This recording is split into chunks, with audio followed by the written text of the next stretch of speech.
Hello guys, what's going on? It's your boy Soulstick here from MBT Studios, and today we have the Hifiman He5se headphones here for review. So this headphone looks exactly the same as the headphone I reviewed previously, the Sundara headphones. But there is a very big difference in terms of sound, and we will get into that after we talk about the build quality.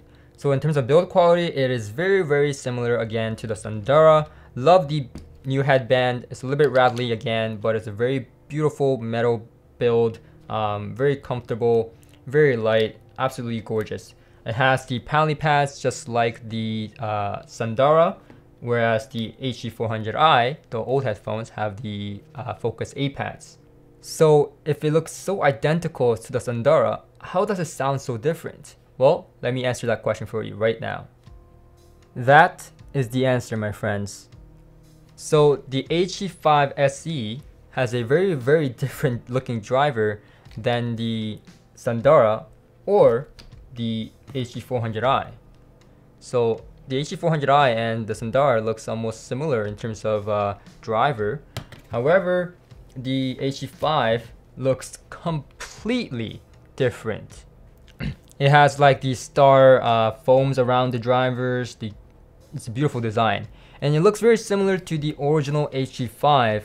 However, from memory, because I haven't heard the HE5 or the HE5LE in a while, the SE sounds a little bit different to me than what I've remembered from those headphones. So in terms of build quality, there's not much difference between the Sundara and the He5se. Really, the only difference is that the connectors here is the problematic connectors that you see in the HE400i on the He5se, and on the Sundara is a much more flat, less worrisome connector. Now with that being said, the He5se is a $700 headphone, whereas the Sundara is a $500 headphone. So there is a $200 price difference. And let's see if we can justify that with the sound, because in terms of build quality, it's almost exactly the same. The high frequencies on the He5se is pretty good. I mean, it is not as transparent as the Sundara. The Sundara is a more open sounding headphone, whereas the He5se, probably maybe because of the foams covering all the drivers, is not as of a open sounding headphone. And with that being said, the high frequencies are more transparent and more obvious on the Sundara or the HE400i compared to the He5se. And I'm gonna use the same song reference as the Sundara and the HE400i. So the Hallelujah by Pentatonix. In this song, the vocals were a little bit too sibilant on the HE400i. It was perfect for me with the Sundara. On the He5, you kind of hear more of the girth and the euphoria, which may appeal to some people, but it is a more of a colored presentation in the vocal range rather than being more of a neutral, more of a actual presentation, the way it was recorded, for example. It's a more colored, it has a more girth, it has more euphoria, like I said, which may appeal to some people. On instrumentals and classical music like Bach's Air on the G string, things get a little bit too not detailed with the He5se, meaning the strings don't sound too natural. It's a little bit too rolled off in my opinion. I don't think this to be a sibilant headphone at all. It is a much relaxing headphone. And next, I heard some performances by Kenny G, who is my favorite saxophone artist, and it sounded really good. Saxophone sounded really good on the He5. To me, it sounded best out of all three headphones, the Sundara, HE400i, and the He5se over here. And I think partially what's going on is that the high frequencies are kind of lenient and sometimes too lenient on some songs. However, it's perfect on the other ones. So if you are really prone to brightness, this is the headphone to go to out of the three. So moving on to the mid-range, the vocals absolutely sounded fabulous on the He5se. I liked it as much as I did on the Sundara.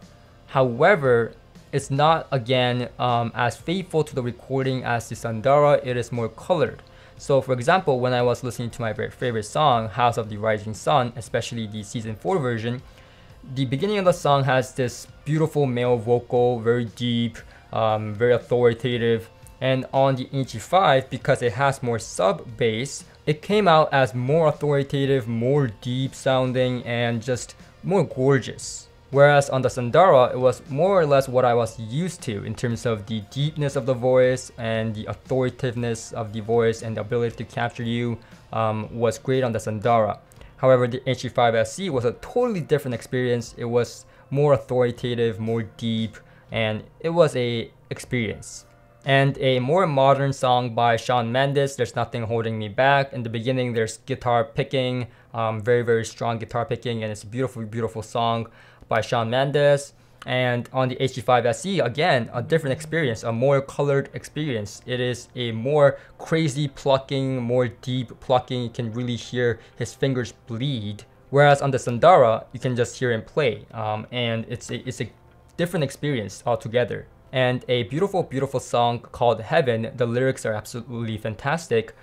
In this country song, again, the vocals were a little bit more colored on the HE5, and not so much what I was used to, and kind of made me go out of my comfort zone to think about if I like this headphone or not. I was scratching my head, is this headphone bad or is it good? I mean, it's colored, it's not correct sounding like it's Sandara, but certainly it's enjoyable, it's euphoric, so it is a good headphone. I mean, it's a different experience altogether from the Sandara to the HE5.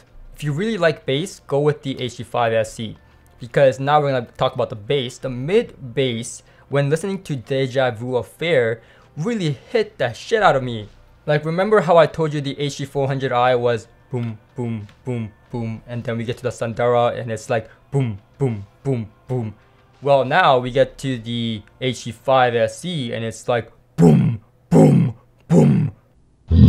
It has extremely punchy, fast, just euphoric bass, and it goes down pretty low. When I was listening to Flight of the Cosmic Hippo, really went down low. It went lower than the Sandara, went lower than the HE400i. It went low, and it was just... So with that being said, I found this headphone to really please the ears with the bass and the rumble. Great for gaming, absolutely great for gaming if you enjoy that rumble. So if you are somewhat of a bass head, this headphone will please you. And even if you're not a bass head, this is a dynamic headphone. It will work for rock. It will not work for classical, in my opinion. However, with anything dynamic, it will sound absolutely great. And in my opinion, the coloration on this headphone is that of an asset. It's a headphone that you really want to experience, whereas the Sandara is more of a headphone that you want to experience because it's correct. Whereas the HE5se is a little bit different. It's a little bit of an alien. And in terms of soundstage, the Sandara was more open sounding, like I said, than the HE5se, and in terms of imaging, the Sandara also wins there. So HE5se, like I said, is not an accurate headphone like the Sandara. So with that being said, guys, thank you for watching this video. Make sure to click that like button if you like this video, and please subscribe for future videos, more reviews coming out. So make sure you subscribe and tuned in for that one, and I'll see you guys in the future. Shh.